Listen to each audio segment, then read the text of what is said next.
নমস্কার, story officially চ্যানেলে আপনাদের প্রত্যেককে স্বাগত।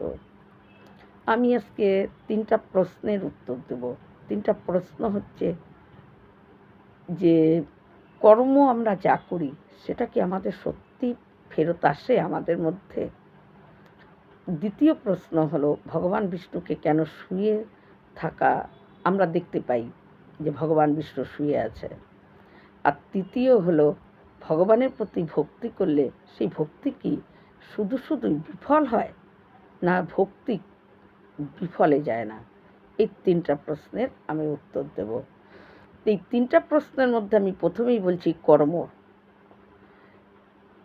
কর্ম এমন একটা জিনিস, সে কাউকে মাপ করে না, শুধু মানুষ বলে না, কর্ম প্রত্যেকের কাছে ফেরত আসবেই। আমরা যেমন কর্ম করব ঠিক সেটাই আমার সঙ্গে ঘটবে। কিছু কর্ম হয়তো এই জন্মেই আমাদের সঙ্গে ঘটে যায়, কিছু কর্ম থেকে যায়, সেটা আবার পৃথিবীতে জন্ম নিয়ে সেই কষ্ট ভোগ করতে হয়। তাই কর্ম করার সময় খুব বিচার করে করতে হয় যে এমন কোনো কর্ম করব না যেটা আমাকেই আবার আমার কাছেই আসবে, আমাকেই কষ্ট দেবে। ভগবান শ্রীকৃষ্ণ বলে যে কর্ম এমন একটা জিনিস, সে কাউকে মাপ করে না। এমন কি ভগবান যখন অবতার হয় এই ধরাধামে, তখন ভগবানেরও কর্মফল ভোগ করতে হয়। ভগবান নিজে বলেছে যে রাম অবতারে আমি সীতাকে, ধর্মকে রক্ষা করার জন্য সীতাকে বনে দিয়েছিলাম। কৃষ্ণ অবতারে আমি রাধার থেকে বিয়োগ হয়ে আমার থাকতে হয়েছে, আমি রাধাকে সঙ্গে নিয়ে থাকতে পারিনি। এটা হলো আমার কর্ম ফেরত এসেছে। বালিকে আমি রাম অবতারে চুপ করে মেরেছিলাম, কৃষ্ণ অবতারে আমার মৃত্যু হয়েছিল ওই ব্যাদেরই তীরের।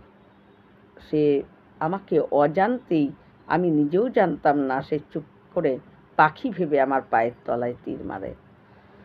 তাই কর্ম কখনো যে ফলবে না এটা ভাবা একেবারেই ভুল।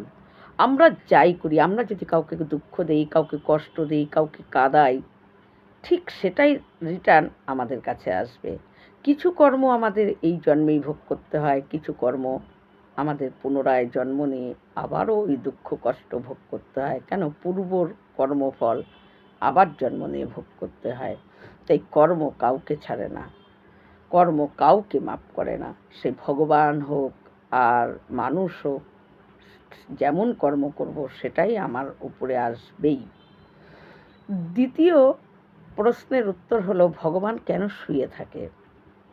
আমরা দেখি ভগবান বিষ্ণু আসলে যখন ভগবান বামন অবতার হয়েছিল, রাজা বলির কাছে ৩ পা ভূমি চেয়েছিল। আর এই ৩ পা ভূমি দেবে বলে বলি সংকল্প করেছিল, কিন্তু ভগবান ২ পায়েই ৩ লোক মেপে নেয়, বিরাট হয়ে যায় বামন। ৩ পায়ে যখন ২ পায়ে ৩ লোক যখন মেপে নেয়, আর এক পা বলি তো সংকল্প করা যে ৩ পা ভূমি দেবে, কিন্তু আর একটা পা কী করে বলি দিতে পারছে না, তখন বলি নিজের মাথা দেয়। আর ভগবান ৩ পা মাপার সময় ওই বলির মাথাটার মধ্যে ভগবান একটা পা দেয় বামন। আর সেই পাটা দেওয়ার পরেই বলি পাতালে চলে যায়। কিন্তু বলি যখন পাতালে চলে যায়, তখন ভগবান বলির এই ভক্তি, বলির এই দান করার যে মনোভাব আর বলির এই শ্রদ্ধা দেখে ভগবান বলির উপর খুব প্রসন্ন হয়। বলিকে বলে যে তোমার ভক্তি, তোমার শ্রদ্ধাতে আমি খুব প্রসন্ন, কি চাও? যদি কিছু চাও আমার থেকে চেয়ে নাও। তখন বলি বলে যে আমি এটাই চাই যে আপনি আমার সাথে সবসময় থাকবেন। ভগবান তাই দেয় বলিকে। এদিকে বলিকে ভগবান যখন এই কথা দেয়, এদিকে ওই মা লক্ষ্মী, সে কি করে একা থাকবে? সে তখন কাঁদতে থাকে যে আমি তো বিষ্ণু ছাড়া কি করে বৈকুণ্ঠে আমি একা থাকবো? বিষ্ণু ছাড়া তো লক্ষ্মী কখনোই থাকে না। তাই মা লক্ষ্মী যখন দুঃখ পেয়ে যায় এবং মা লক্ষ্মী তখন কি করে, বলিকে একটা রাখি নিয়ে গিয়ে তাকে ভাই বানিয়ে তার হাতে রাখি পরিয়ে দেয়। রাখি পরিয়ে মা লক্ষ্মী বলিকে বলে, আমি রাখি পরানোর জন্য যে কিছু দিতে হয়, তাই আমি আমার বিষ্ণুকেই তোমার কাছ থেকে চেয়ে নিলাম, তুমি আমাকে বিষ্ণুকে দাও। তাই বলি তখন আর কিছুই ছিল না। বলি তখন মা লক্ষ্মীকে কী করে, যেহেতু রাখি পরিয়েছে, তাকে ভাই বলে মেনেছে, তাই বলি বিষ্ণুকে দিয়ে দেয়। কিন্তু ভগবান বিষ্ণু বলে যে আমি যা কথা দিই সেই কথা তো আমি রাখতেই হবে, কারণ ভগবান যে কথা দেয় সেই কথা কি আর না রাখার মতো কথা দেয়।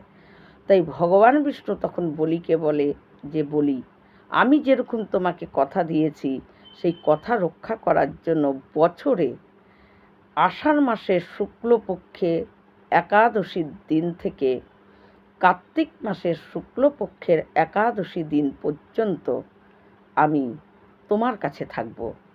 আর ভগবান এই 4 মাস যোগ নিদ্রায় বলির কাছে থাকে, কারণ ভগবান যেহেতু বলিকে কথা দিয়েছিল, তাই এই 4 মাস বছরে ভগবান বলির কাছে যোগ নিদ্রায় তিনি থাকেন।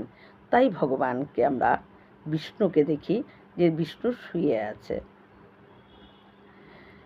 এবার হলো ভক্তি যদি আমরা করি বা কেউ যদি ভক্তি করে, সেই ভক্তি কখনোই বিফলে যায় না। যে ভগবানের অনন্য ভক্ত, যে ভগবানের উপরই সমস্ত নিজেকে সমাপন করে দেয়, নিজেকে ভগবানের অনবরত নাম জপ করে, তার ভক্তি কখনো বিফলে যায় না। তাই বীরনগরে একজন দীনকৃষ্ণ দাস নামে একজন জন্মায়। এক পরিবারে ব্রাহ্মণ, মানে এক পরিবারে জন্মগ্রহণ করে।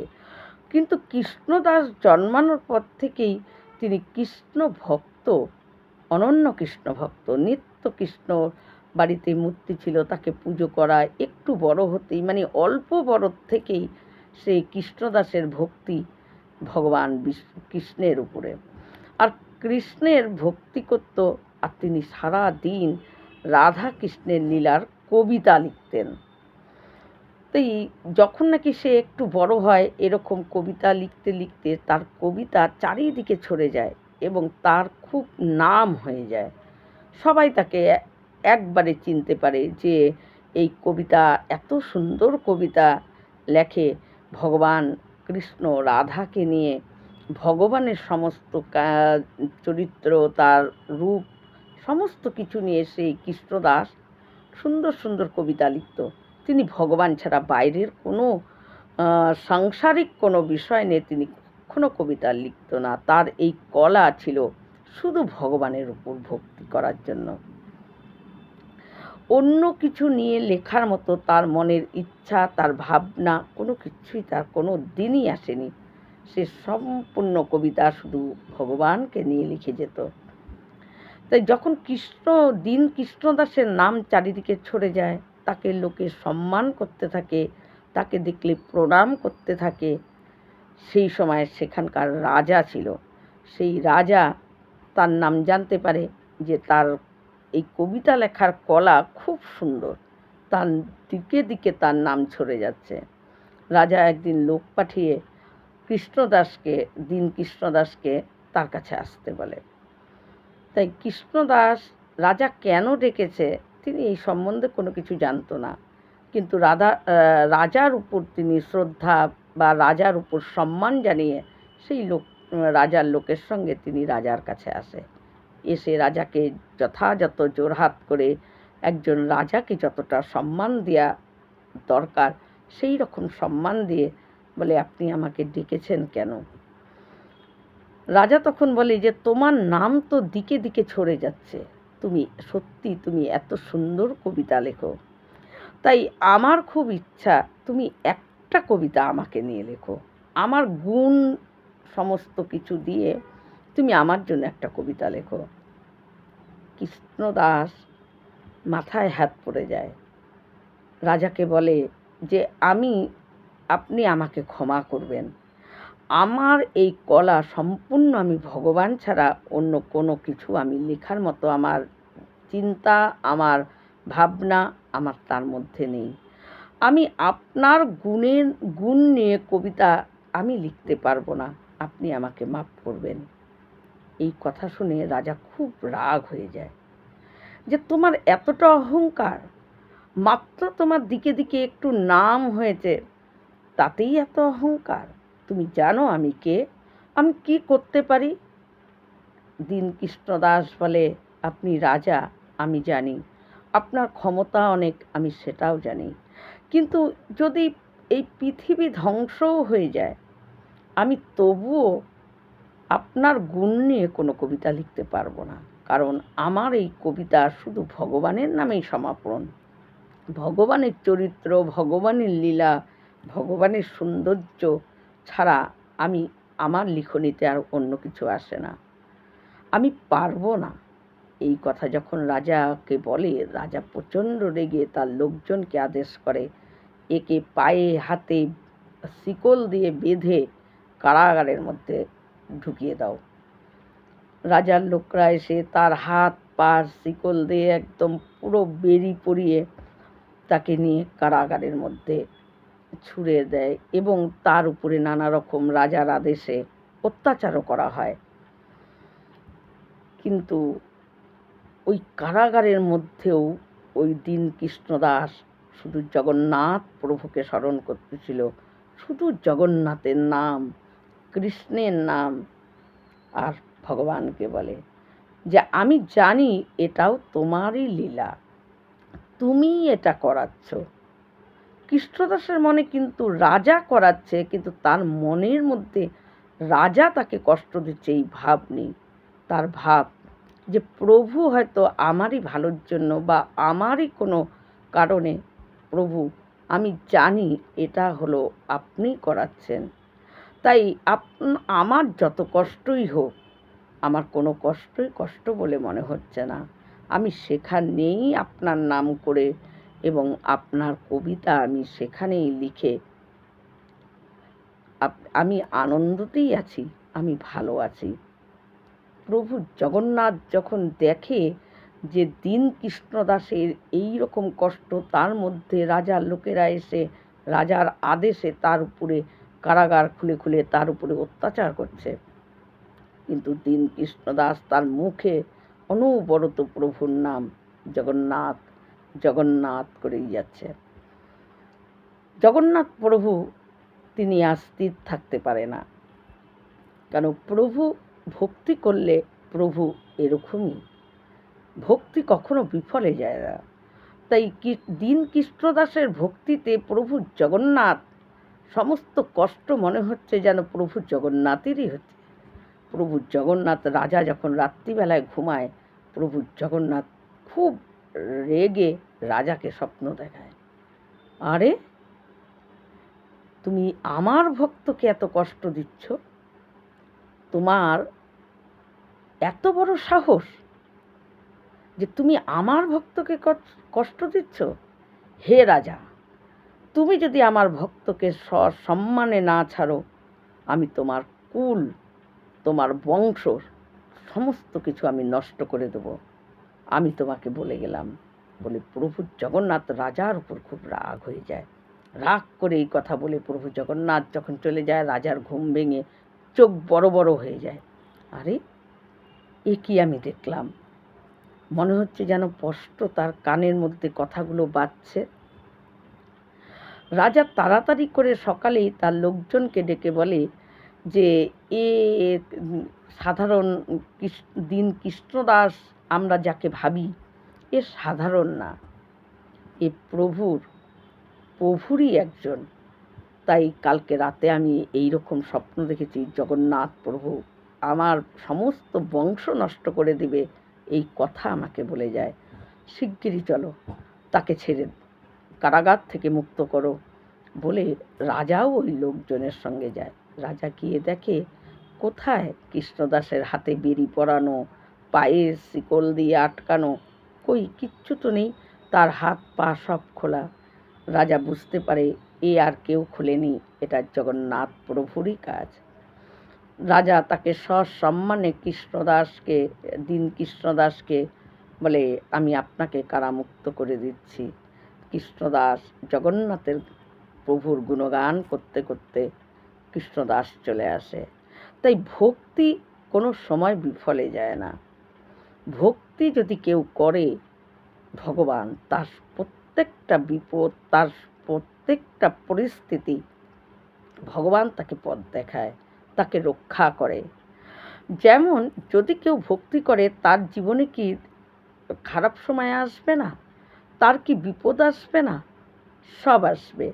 ভক্তি করলে আমরা মনে মনে অনেক সময় এরকম আমাদের চিন্তাধারাটাই ভুল। আমরা এরকম চিন্তা, এত ভক্তি করে তাও কেন এর কষ্ট?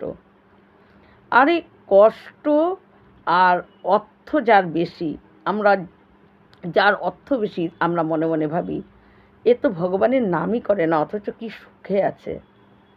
এটা ভগবানের কাজ না। কারো অর্থ বেশি হলে তার পূর্বের কোনো কর্মফল, তার পূর্বে হয়তো সে কাউকে দান করেছে, অসহায়কে দান করেছে, বা তার পূর্বে কোনো ভালো কাজ করেছে, তার জন্য সে এবার ধনী হয়েছে। কিন্তু এইবার যে সে ভগবানের নাম করছে না, সেই ফলটা কিন্তু তার আগের জন্মের বা পেতেই হবে। তাই আমরা মনে মনে ভাবি যে যদি কেউ ভক্তি করে, তার জীবনে যদি কোনো কষ্ট আসে, তখন ভাবি এত ভক্তি করে তাও কেন এত কষ্ট। কিন্তু এটা আমাদের সম্পূর্ণ ভুল, এটা আমাদের ভুল ভাব। ভক্তি করলে যে তার জীবনে বিপদ, তার জীবনে যে কোনো সংকট আসবে না, এটা কিন্তু একদম না, তার জীবনেও আসবে। কিন্তু সমস্ত সংকটের মধ্যে থাকলেও যদি ভক্তি পরিপূর্ণ থাকে, সেই সংকটেও যদি সে সংকট মনে না করে, ওই গভীর সংকটের মধ্যেও ঠিক একটা আলোর পথ সে দেখতে পাবে। আর সেটাই হলো সেই পথ দিয়ে তাকে পরিস্থিতিকে পিছনে ফেলে তাকে সেই পথ দিয়ে তার বের করে নেয়, রাস্তা দেখায় প্রভু, পথ দেখায় যে তুমি এই পথ দিয়ে চলে আসো, তোমার সমস্ত পরিস্থিতি তোমার পেছনেই পড়ে থাকবে। এটাই হলো ভক্তি। ভক্তি করলে এটাই হলো হয়। আর যদি আমরা ভক্তি না করি, ভগবানের প্রতি শ্রদ্ধা বিশ্বাস কিছু না রাখি, তার নাম জপ না করি, তাহলে আমাদের জীবনও যখন পরিস্থিতি খারাপ আসবে, সময় খারাপ আসবে, তখন আমরা পথ পাই না। কোনো পথ, সমস্ত পথ মনে হয় অন্ধকার, কোনো পথে আমরা আলোর দৃষ্টি দেখতে পাই না। কিন্তু ভক্তি করলে যতই পরিস্থিতি খারাপ আসুক, কিন্তু সেই আলোর পথ সে দেখতে পাবে, কারণ সেই পথ প্রভু দেখায়। তার ভক্তির জন্য প্রভু তাকে পথ দেখায়, তুমি এই পথ দিয়ে বেরিয়ে আসো। কিন্তু যখন আমরা ভক্তি ছাড়া কোনো আমাদের বিপদ আসে, আমাদের সমস্ত পথই মনে হয় অন্ধকার। তাই ভক্তি যদি কেউ করে, কখনো ভক্তি বিফলে যায় না। ভক্তির গুণ অনন্য গুণ।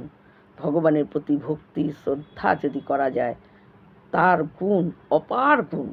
ভক্তি, ভগবানের নামের এতটা শক্তি, সমস্ত বিপদ, সমস্ত কষ্ট, সমস্ত সংকট থেকে তুমি হাসতে হাসতে বেরিয়ে যাবে, তোমার মনেই হবে না যে তোমার কোনো কষ্ট হলো।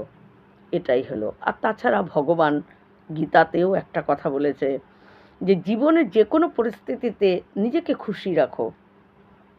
যত কষ্টের পরিস্থিতি আসুক না কেন, তার মধ্যেও যদি আমরা খুশি থাকতে পারি, সেই কষ্ট, সেই সময় সে ভয় পেয়ে যায়, সে তখন আস্তে আস্তে সরে যায় যে একে তো কষ্ট দিলেও এ কষ্ট পাচ্ছে না, এ তো মহা কষ্টেও সুখ অনুভব করছে।